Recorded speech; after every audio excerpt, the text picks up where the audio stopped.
As we've seen a shift from traditional business into digitalized business, new rules and regulations had to be put into place in order to keep up with the trends of today. The government was quick to act by implementing the Digital Charter into laws and regulations for online business and overall online activity. This would help in promoting a safer online space and actually promoting innovation in an online space by leveling out the playing field and making sure that everybody is playing by the same rules. It would also allow for trust to be built between um, online marketers or online users and their businesses. Trust would be built by setting a standard that all business and consumers must abide by. A few of the areas in which the Digital Charter allows for improvements are in strengthening privacy for the digital age, helping intellectual property strategies, modernizing Canada's Privacy Act, and also protecting the overall democracy of the Government of Canada. The Digital Charter is composed of 10 different principles that all aim in achieving an overall goal. So, what are the principles that touch on the Digital Charter? The first principle is universal access. All Canadians will have equal opportunity to participate in the digital world and the necessary tools to do so, including access, connectivity, literacy, and skills. Number two, safety and security.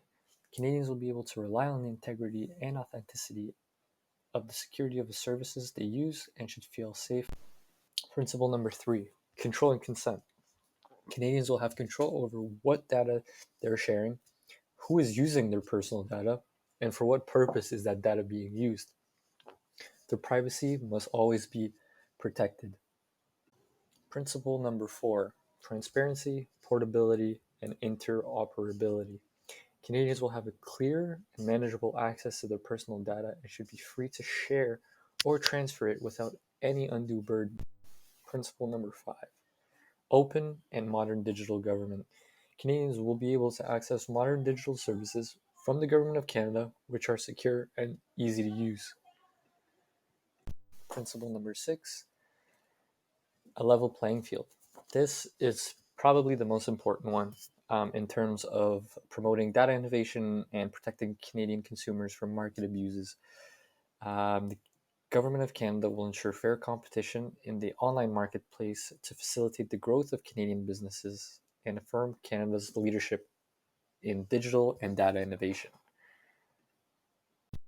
And principle number seven, data and digital for good, basically saying that the Government of Canada will ensure that the ethical use of data is in place, and the data in place is there to create value and promote openness and improve the lives of people everywhere around the world. Principle number eight, strong democracy.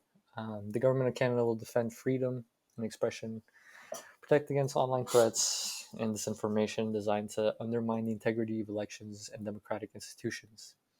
Um, Especially now in 2020, this is huge with the shift of news being faked a lot and the propaganda that is spread across the globe that may not necessarily be true. And finally, we have principle number nine, um, free from hate and violent extremism. Canadians can expect that digital platforms they utilize are not there to foster or disseminate any hate, violence, or criminal content. And principle number 10 is the strong enforcement of and real accountability, basically making everybody aware that there are clear and meaningful penalties for violations of laws and regulations that supports all the other nine principles.